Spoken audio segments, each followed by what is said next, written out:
Nos croyances peuvent-elles être des freins ou des entraves pour nos objectifs de vie ou notre développement professionnel ou encore développement personnel?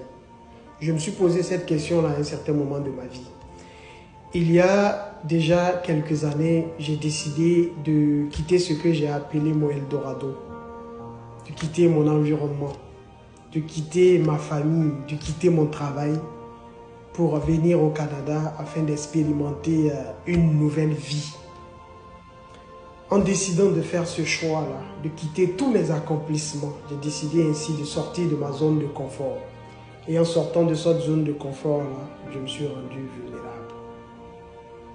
La plupart d'ailleurs des personnes issues de l'immigration vivent à leur façon leurs différents chocs ou trajectoires migratoires. Dans mon cas à moi, ça n'a pas été du tout évident. Et cela a été beaucoup accentué aussi par tout ce que nous avions ancré ou j'avais ancré en moi comme croyance qui m'a limité dans ma nouvelle société d'accueil à ce moment-là lorsque j'ai fait le saut vers l'inconnu. Ce saut vers l'inconnu-là m'a fait déséquilibrer tout ce que j'avais comme harmonie autour de moi.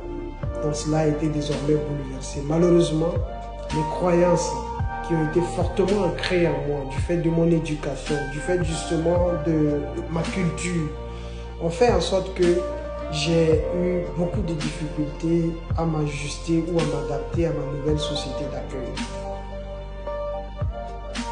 À cela s'est ajouté, bien entendu, les différents chocs climatiques, culturels et professionnels, parce que oui, il fallait tracer son nouveau chemin tout en reprenant certaines choses à zéro. Ce n'a pas du tout été évident. J'ai manqué d'agilité, j'ai manqué de capacité d'adaptation.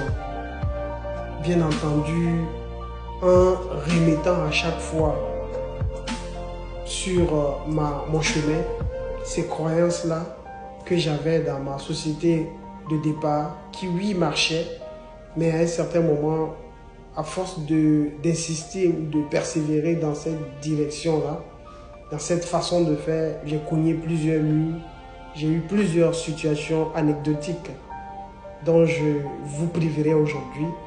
Mais l'ensemble de ces éléments-là ont fait en sorte que deux choses qui définissaient ma personnalité, c'était la confiance en moi et l'estime de soi. Ces chocs vécus et ma capacité d'adaptation, mon manque d'agilité ont fait en sorte que la confiance en moi et l'estime de soi ont pris un gros coup et se sont effrités. À ce moment-là, je me suis posé plusieurs questions.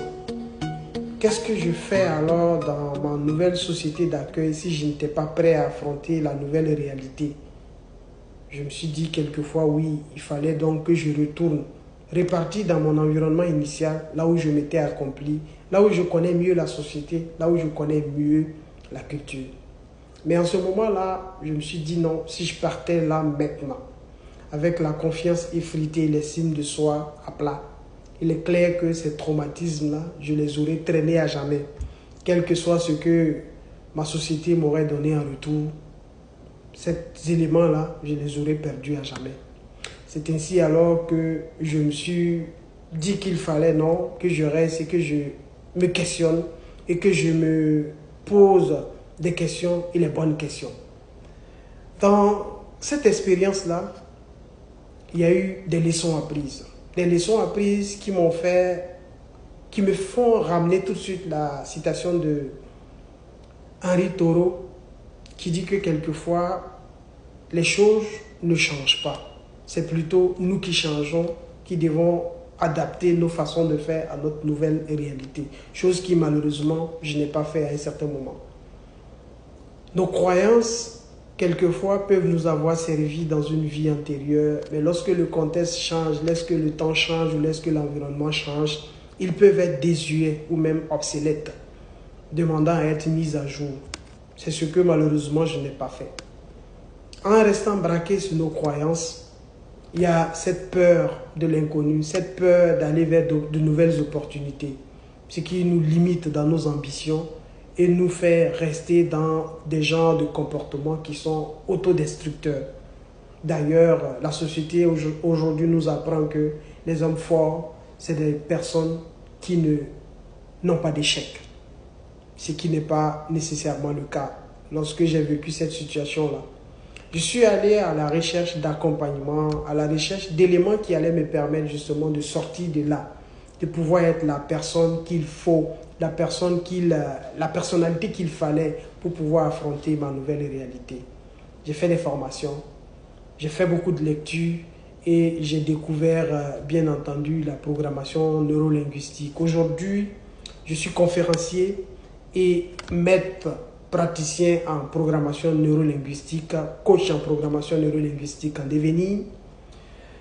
L'ensemble de ces éléments-là m'ont fait réaliser que la vie, quelquefois, nous amène à faire des choix. Et ces choix nous posent dans une situation de vulnérabilité en nous sortant de notre zone de confort. Et lorsqu'on sort de cette zone de confort-là, on se rend compte que si nous arrivons justement à vaincre notre vulnérabilité, à trouver les solutions adéquates, nous sortions grandis et nous avions la possibilité désormais d'exploiter pleinement l'ensemble des ressources que nous avons en nous. C'est ce que j'ai constaté à un certain moment dans ma vie. Nos croyances peuvent être obsolètes, ils peuvent être désuets et en se mettant en position de fragilité, de vulnérabilité, nous avons la position de pouvoir les adapter au nouveau contexte et au nouvel environnement. Autre élément très important que j'ai constaté, c'est que sans être arrivé à mon plafond, dans mon parcours de vie, aujourd'hui je réalise l'immensité des opportunités que la vie peut nous offrir lorsqu'on décide d'ouvrir son esprit, d'ouvrir son cerveau et d'être une terre fertile qui est capable de pouvoir s'ajuster ou s'adapter à de nouvelles situations. J'ai refusé à un certain moment de me laisser drainer ou de me laisser traîner par la rivière de la vie qui pourrait m'amener dans toutes les directions. J'ai décidé d'aller dans la direction que je souhaiterais avoir en décidant d'ajuster ou d'adapter mes croyances limitantes, d'en prendre conscience et de pouvoir travailler là-dessus pour pouvoir mieux explorer les potentialités que j'ai. Je terminerai en vous laissant avec cette réflexion-là pour dire que quelquefois, l'on se croit incapable de certaines choses. Il arrive aussi quelquefois que l'on se croit capable de certaines choses. Dans tous les deux cas, nous avons raison.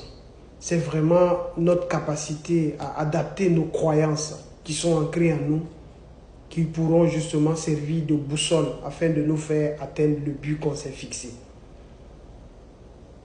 Cette capacité de pouvoir s'ajuster, de pouvoir prendre conscience de ces croyances limitantes-là, nous permet de nous mettre en action. Et lorsqu'on se met en action, bien entendu, il y a forcément des résultats. Et ces résultats-là, qu'ils soient mauvais ou bons, dans tous les cas, c'est des feedbacks pour nous qui peuvent nous permettre toujours d'améliorer nos stratégies et pour aller de l'avant.